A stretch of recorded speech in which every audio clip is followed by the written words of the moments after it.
What's up, guys? This is the Mexikent, and I'm back with another fresh drinks review for you today.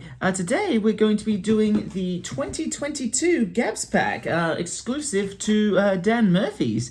I've decided to. I'm a bit late to the party on this one. I bought it back in August, according to my receipt, but haven't gotten around to reviewing it yet. I was hoping someone would join me on this one, since there's a bunch of heavy beers in here. But just in case you don't know and you didn't watch the last videos, basically it's the Gabs is the Great Australian Beer Spectacular. Once again, like I say every year, they think they're quite clever. Basically, they get a bunch of beers and put them in a pack, package them up at Dan Murphy's and sell them in an 8-pack for $50 this year. Last year was a bit of a rort. They were charging $60 for, and one of them was a duplicate beer, and it was like, oh, what was the point of that? This year they've gone with all cans, which I do appreciate. Makes it lighter to carry, and I find cans just taste a little bit better, to be honest. There is nothing like the iconicism of drinking out of a bottle, but I do like a good can. And yeah, better for the environment as well. More easily recyclable, and yeah, lighter because they can pack more into less with less weight, so it's better for the environment, so it's all good. I don't mind a good can. So I've ordered them today in order of ABV, basically, because they've gotten rid of that color coding scheme where it says more adventurous or less adventurous, easy drinking. And some of them are pretty hefty this year.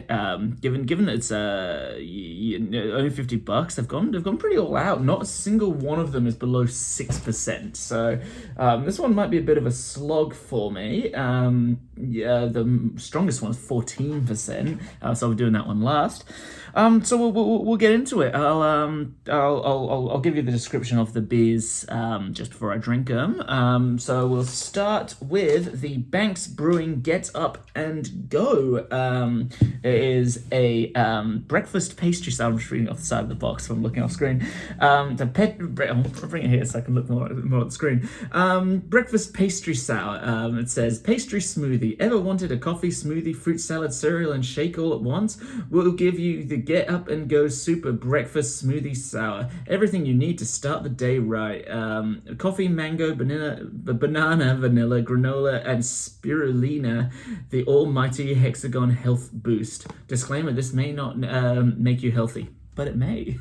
It contains lactose and contains caffeine, so that's good to know, to be honest, if you're lactose intolerant. 6.4%. This is one of the lowest ones. There's 6.5 next. 1.8 standards, 355ml can. We'll just get into it. I'm going to use all the same glass this one because I didn't really feel like getting 8 different glasses out, and we won't fill it up because I'm not going to drink 8 cans on camera in a short amount of time, I don't think, especially not a 14% bad boy. Does have a bit of fruitiness to that. I guess that's the... I was expecting something a bit more sour from what I was smelling there. Banana. I'm getting a little of that banana. Not really getting a lot of anything else, but you can see why. It's got the lactose disclaimer on that. You can smell a bit of that milkiness in there. A little bit cloudy. Had a decent amount of head when I initially poured it. Probably would have been quite nice in the full glass, but we'll get into it.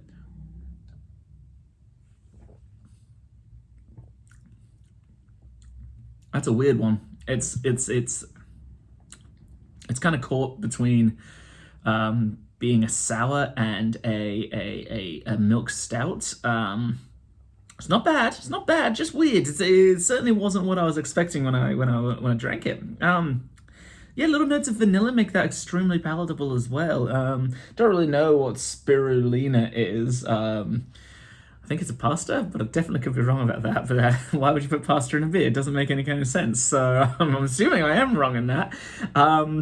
Still quite nice, quite nice. So finish this bad boy off, and we'll move on to the next one. I don't want an hour-long video here.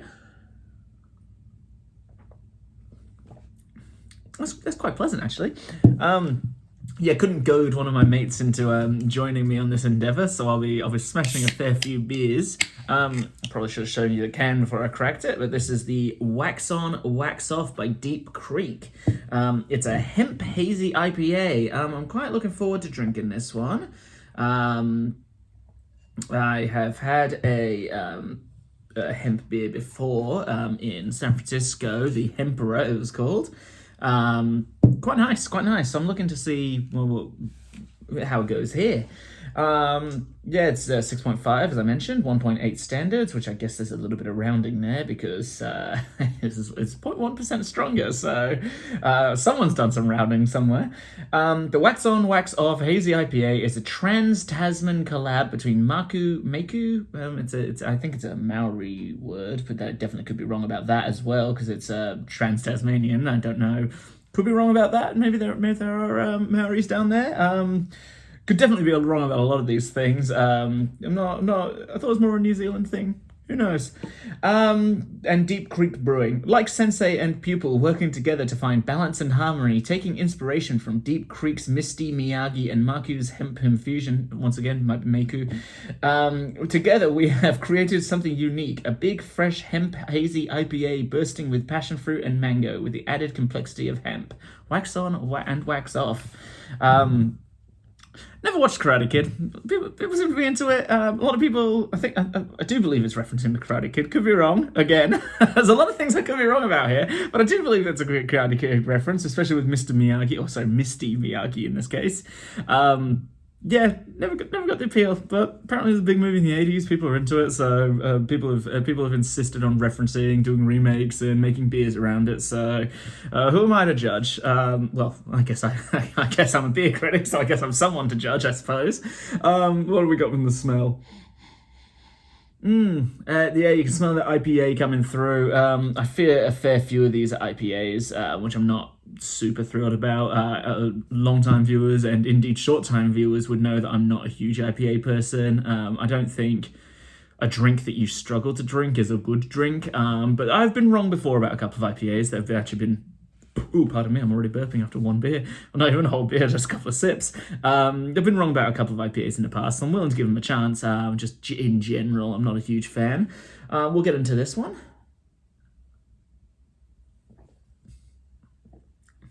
That's definitely doable. That's very, very doable. Said something about passion fruit. Yeah, there it is. I was going to say I got a bit of citrus on that. Not getting a bit of that mango coming through.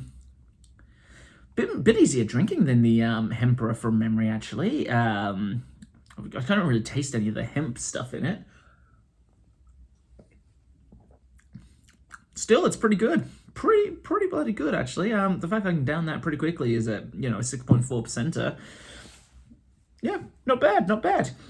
So now we're moving on to the Double Citrus Super Sour, the Face Breaker. No, sorry, Face Berserker, sorry. Apparently, two halves of the beers are ruining me. I'm going to have to flip this across to the other side to read this one. Oh, sorry, there we go. So we have got... okay, this is a bit of a weird one. This is Gabs. We all know what we're here for. We've taken our most popular beer, Face Inverter Citrus Super Sour, and amped it all the way up to 11. More sour, more citrus, more booze. More is more. I like that. I'm into that.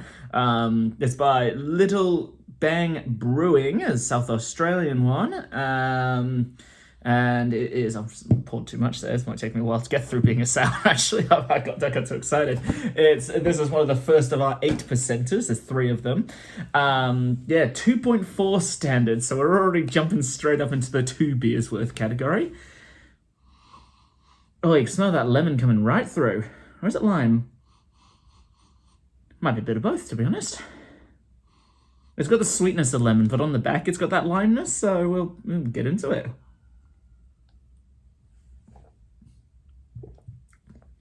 Oh, that is sour. I like that. Okay. You get some of those sours that just kind of taste dirty, you know what I mean? Like, I guess in the style of hazy is, but it's not a good sour. It's just like, it's almost like you can taste the fermentation in it, which sometimes is desirable, but in a beer, I don't really want that. I want sour, and this is delivering that sour. I'm a fan of this. Yeah, pretty good. I probably should have given some numerical ratings. We'll do a bit of a speed round here. The Get Up and Go, which I've now discovered is actually a sour, so that does account for the sourness I had. Which is why I was on it when I said that halfway point between sour and a milk stout.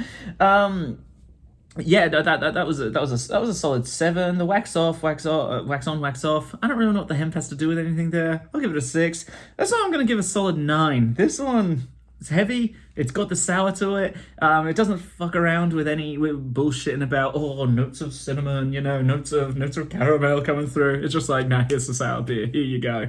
I like it. I'm into it. I respect it. I like the energy they've given you. It's good stuff. We'll finish this one off. We'll go to the next one because I'm looking forward to this next one. I wasn't looking forward to this one, but it turned out I'm quite pleased by it. Just realised I was drinking my pinky out like a true Brit there. Don't really know where that came from. You don't really do it with beers, but that's what's happened anyway. Keen for this one, simply called the Awesome Beer. Yeah, pretty keen to see how awesome it is. It's got a dude holding a beer riding a T-Rex, so you gotta love it. It's a mango milkshake IPA. So I'm not super keen in the IPA department, as I said, but it's got a dinosaur in the front. And I do love dinosaurs. I'm a Brachiosaurus man, if anyone was wondering. That's my favorite. Feel free to put your favorite dinosaurs in the comments below. I'll actually be interested to see who's got what. A few wrong people say raptors, and they're just boring. We've everybody says raptors or T-Rexes. Go for the spicy ones. Throw a pterodactyl out there. Some people say triceratops, and I'll back that one. They're cool. Where are we? I've lost it now. I was looking right at it. Oh, whoopsie doodle. So we got another 8%, 2.2%, 2.2 standard. Sorry. This milkshake IPA is a truly awesome flavor bomb, full of an awesome amount of tropical fruits, thanks to the excessive late additions of the most awesome. I'll count up the awesomes here. Mosaic, Citra, Simcoe, and Sabro hops before finishing lusciously thick and creamy, thanks to our trademark combo of lactose and our awesome house yeast strain. That's a lot of hops in there. 4 different types, and I'm not a bloke who can really tell the difference between the hops. I'm not that kind of guy. Mostly because I'm not a big fan of IPAs, and that's really all they got to sell themselves on, other than the high alcohol content. So I'll have to take their word for it. Although I do know a Citra hops go into one of the pale ales I quite like. So I can't remember which one now. He tested me, but I do remember reading it on the bottle. So yeah, it's got potential, but it's got 3 other hops that I like. I've heard of 2 of them. I don't know what Sabro hop is. I don't know what any hop is, though, to be honest. Yeah, so this one obviously contains lactose, being a milkshake IPA. So, but surprisingly thin and clear. Like, it's not clear, but it's clearer than you'd think it would be. So it'll be interesting to see how this goes down. Sorry, I'll smell it first. This is a refined channel. It's got some of that sweetness from the lactose there. That might be interesting. I might just dull out the amount of hops they put in there.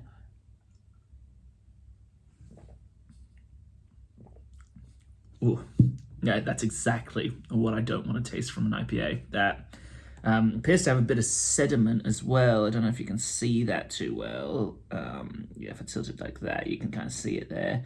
I don't really know what the sediment's about on that one, to be honest. It doesn't really say anything on the can. Yeah, really strong hoppy flavors. There is a bit of sweetness on the end, which does help nullify it a bit, which I'm quite glad about. But that's a sipper. That's a sipper, and that's not what we're here to smash beers for. I want a sessionable beer. I mean, granted, the sour isn't the sessionable beer, but it delivers what it promises, and I'm into that. We'll finish this bad boy off, and we'll go to one of the spicier ones. Look, it's drinkable. It's drinkable. I'll give that 6.5 out of 10, I think. Yeah, I don't need it. I'm not an IPA man. Perhaps my opinion is invalidated because I don't like IPAs. So here we're moving on to the dropping F-bombs, which for those not in the know means fuck. I'm not getting demonetized because I'm not getting monetized, so I'll say it all I like. It's a double NEPA, 8.0%. Yeah, it's 2.4 standards. I think they They have a bit of a spiel on this one, so get ready. Dropping F-bombs is our reply to the world today. Wars, plagues, pandemics, you name it. It's all happening out there, so we got back to basics and made a big, fat, fruity bomb hazy IPA. That's a run-on sentence if I've ever seen it. And still going. To flick off the tyrants and COVID strains of the last year. Filled to the top of the boots... Is that a real phrase? Filled to the top of the boots? Okay, all right. With real pineapple, passion fruit, mango, pardon me again, and hazy juiciness. Guaranteed to chill out everyone. I don't know that you want to reference... I mean, yeah, I guess it's thematic, but, you know, if you're saying the wars are not good, and then you're calling your thing dropping F-bombs, and then calling it a big fat fruit bomb, you know, it's a bit of a double standard. It's a bit trying to have it both ways, you know? I don't know about that. But yeah, another 8%er. I think this is the last of the 8%ers. Another 2.4 standarder. Yes, and as mentioned previously, it is a double NEPA. So that's a New England IPA. Sorry, I should clarify the NE on that. Very clear, very golden too. But you can smell those hops coming through. I think this is just gonna be a big hoppy IPA, and that's just not gonna do it for me, I'm afraid. But we'll get into it. I'll reserve judgment till afterwards.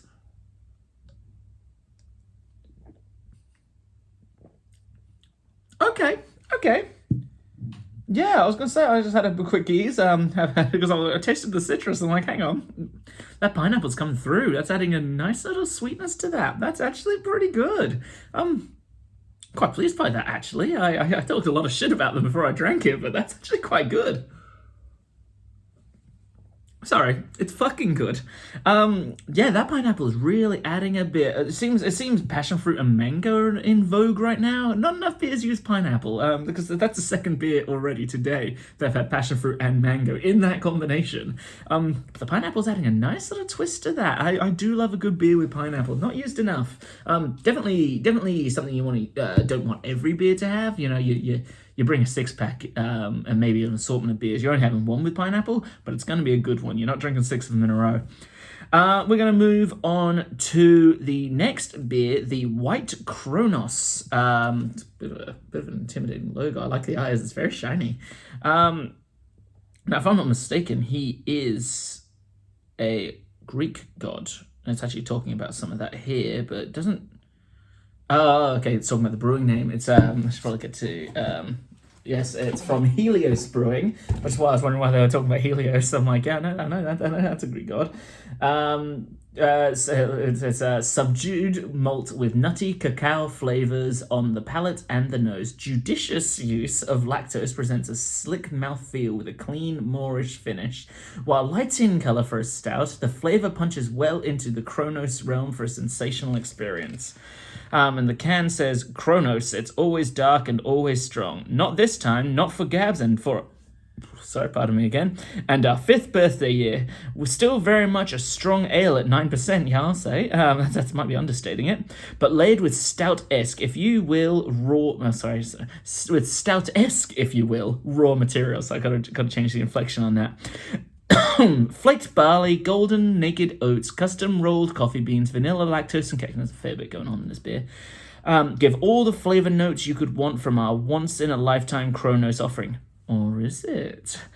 Helios is the sun god. Each morning, the rising sun marks Helios crossing over into the mortal world, driving a chariot drawn by wild horses that only he can control. Helios's brewing company harnesses the sun power to sustainably create craft beer. I do think Helios is Greek, so subsequently Kronos must be Greek as well. But I'd have to check that. It could be completely wrong. Could be completely different mythology. But I'm reasonably confident. Maybe Roman. I'll look it up afterwards. If I'm wrong, I'll put it in the show notes. But yeah, we'll pour that bad boy out. There's, yeah, as I say, 9%, or as they say, 9%. 2.7 standards. Apparently this product is unfiltered. Store cold, drink fresh. That's a lot ahead. Now, I didn't do the best pour, but that's a ton ahead. It was already fizzing over the moment I cracked it, to be honest. Yeah, we'll try and dig through. Oh, I'll give it a smell first. It smells like it might be quite smooth, actually. Quite smooth.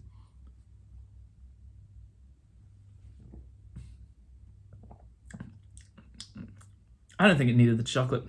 It definitely doesn't need the coffee. That's another thing long and short time viewers will know of this channel. I'm not a coffee person. I'm a tea man myself, as you may have noticed from the pinky out. Yeah, nah, this ain't doing it for me. This is the worst of all possible worlds here. This is it's got the coffee, it's got too much cacao, it's got that lactose thing where it has that little that theoretical smoothness, but kind of ends up in slimy territory. It's not. This ain't doing it for me. We've had opposite problems. The dropping F-bombs I thought was going to be shit. I thought this was going to be good. Now it's swapped over. It's actually turned out to be the other way around. It's too much head as well. That's the other thing. Too much head. There's not a lot going for this beer. I'm going to be, other than the alcohol content, that might be worth it. Look, if you like your coffee and you want a bit of a smoother beer, this might do it for you, but it certainly isn't doing it for me. That I'm going to sit at a solid 4. I don't know if I'm going to drink this after the credits roll per se. Not that I have credits, although I kind of do, don't I? I'm just going to try and finish the rest of this head so I can have another beer. I'm going to fail, so we're going to move on to the next one. Hopefully that'll just drown it out a bit. I should have gotten the second glass. I didn't expect something like this. It's still going. So next we've got the Smooches Chocolate and Strawberry Champagne Ale. Now this, oh sorry, I'll probably show you the can. It's a nice pretty can. This is one of those beers that could go either way for me. I'm not sure about this one. Here we are. This is a 10%er, so we're moving on to the big leagues now. Sorry, get that flap out of your way. I know it's shown up several times, and now it's bothering me. What we got here? Like a sexy night at the hotel. They're really leaning into it. Ooh, a bit of amorous there. Heaps of chocolate from cacao nibs and a big strawberry kick to give you that familiar sexy treat. I don't know what they're talking about. I'm not familiar with that thing. Fermented with champagne yeast, pale in color and extra spritzy. Sex in your mouth. This sounds thoroughly unpleasant, if I may say so myself. We'll see how it goes. 10%. We're talking 3 standards on this bad boy. 3, count them, 3 standards. I'll pour a bit more to, there we are, hopefully dull some of that. Now that pour was on me. That one's definitely my fault. I intentionally poured it right in the middle to nullify some of the head from the previous one. We got a bit of extra one here. Brewed with gourmet cacao, brewed with gourmet cacao from Jasper plus Myrtle. I don't know what Jasper is. I guess it's a plant. Maybe it's a place? I'm not sure. Paired with a luscious hit of strawberry. That gives this beer a familiar, flirty flavor of chocolate-covered strawberries, fermented with champagne. Yeah, it kind of just says the same thing, doesn't it? Look, if the strawberry comes through, it could be quite interesting. So I'll give it a sniff. Strawberry is coming through. I'm quite excited. I don't know about the champagne use. I don't know if I care about that. Very clear, like it says. Very clear. I mean, you can see my eye behind now. Good. Yeah, let's get into it.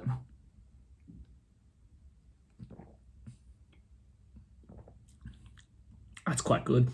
That's quite good. I don't think you need the champagne thing. In fact, you definitely didn't. Actually, that aftertaste really hits. Yeah, it's got that.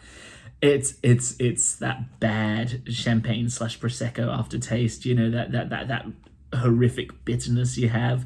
You know, you have that first sip and you go, I like the effervescence on that. I like the bead if you're a complete fucking wanker. But then it goes away and you get that bitterness and you go water or just a beer or maybe a cruiser. Treat yourself. Yeah, very nice to start with. It goes down rapidly, almost as quick as the enjoyment to regret ratio of KFC. You're enjoying it while you're having it, but you're about to regret it real fucking fast.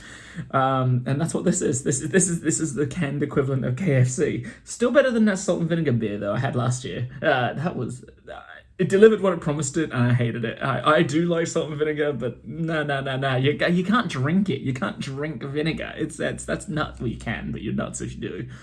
We'll finish this bad boy off. It tastes so good at first. They just needed to work out that aftertaste. That is, in Gordon Ramsay's immortal words, what a shame. What a shame. So we're going to move on to our 8th and final beer. Oh, sorry, I'll give it a number. Give it a solid 5. It tastes great at first, but it goes downhill so fast. It just disappoints you. That's the worst part. You're not angry. You're disappointed. So we're going for this last one, which I'm sure I'm going to fucking hate. We've got the quadruple dark red IPA. It's got a 6 dragon on the front. It's got a little hops. Those are the word I was looking for. These beers are starting to add up, folks. What have we got here? Pardon me. This enormous, full-bodied, malt-driven beast. Okay, if it's malt-driven, we could be talking. Beast pours with layers of caramel, toffee, and chocolate, enveloping intense citrus and pine hops, forging a breathtaking bond. The smooth, slick texture accompanies a fierce bitterness and invites the fire and the flames of this warming 14% IPA. Unfortunately, I have waited till 5 days from the start of summer. I have dated this for you now. Don't know if I need warming. It's already quite warm. It's a nice day, which is why I started doing this day for it. I don't know that I need a 4.1% beer. Look, if it's malt driven, I'm down. If it's really hoppy, it would be a bit of a deal breaker, I think. All right. Oh, that's dark. It does say it's dark red IPA. I forgot about that immediately. Okay, yeah, right on. I don't know if you saw that, so there you go. That is actually quite dark and red. It shows up better on the camera than IRL. Look, I'm an internet wanker. Yeah, well... Oh, that is... Did they say anything about that? That's toasted malt. That's what that is. It says caramel, toffee, and chocolate. That's more toasted malt than anything else. I do like that. It's like, if you've ever been on a brewery tour and they let you try some of the malts, it tastes exactly like the malt itself before it's, been cooked or put in the mash tun or anything like that. It's just, if you had the plain malt that's been dehusked, just popped it in your mouth, that's what that smells like. Quite keen now. I was a bit wary of the 14% bad boy, but we'll see how it goes.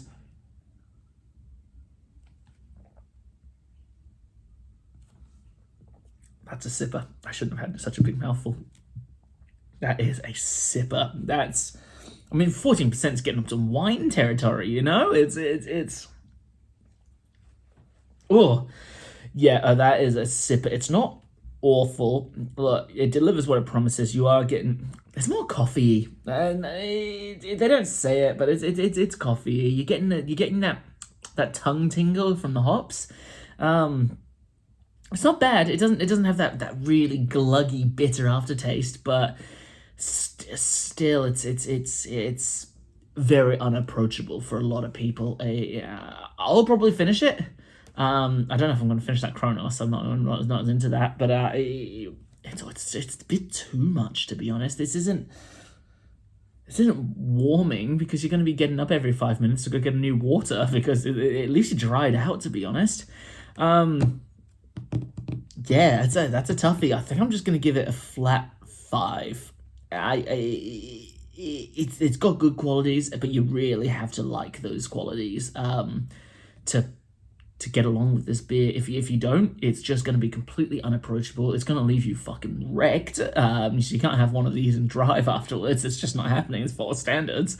Although given the amount of time, the pacing you'll have to do with it, maybe you can drive, because you'll be drinking this over the 4 hours, to be honest. I'll finish this off and we'll close out.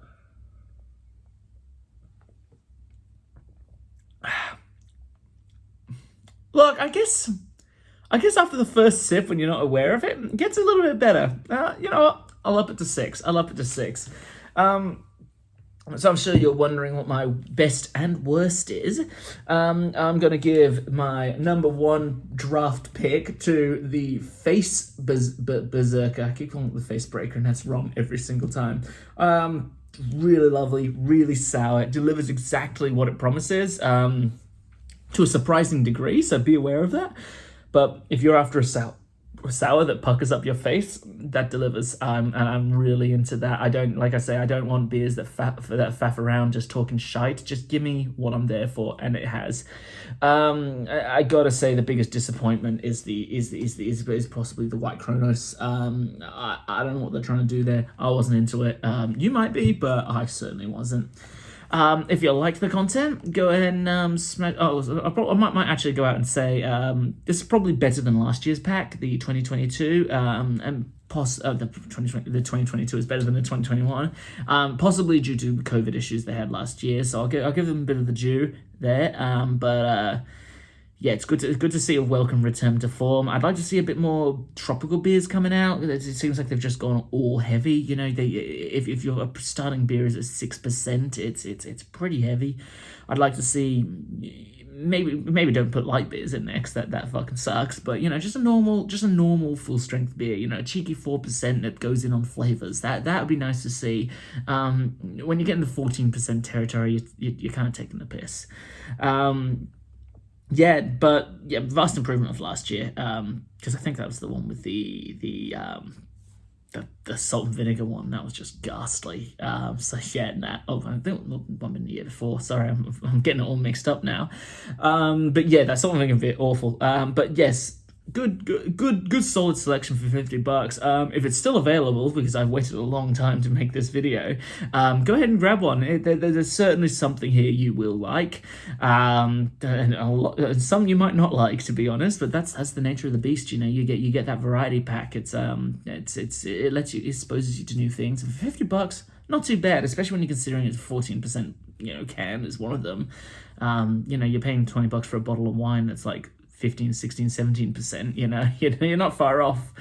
But if you liked that content, go ahead and smash that subscribe button. If you want to watch another video, I'll make it the previous Gabs pack, click that button right there. Once again, guys, this is the Mexikent, signing off.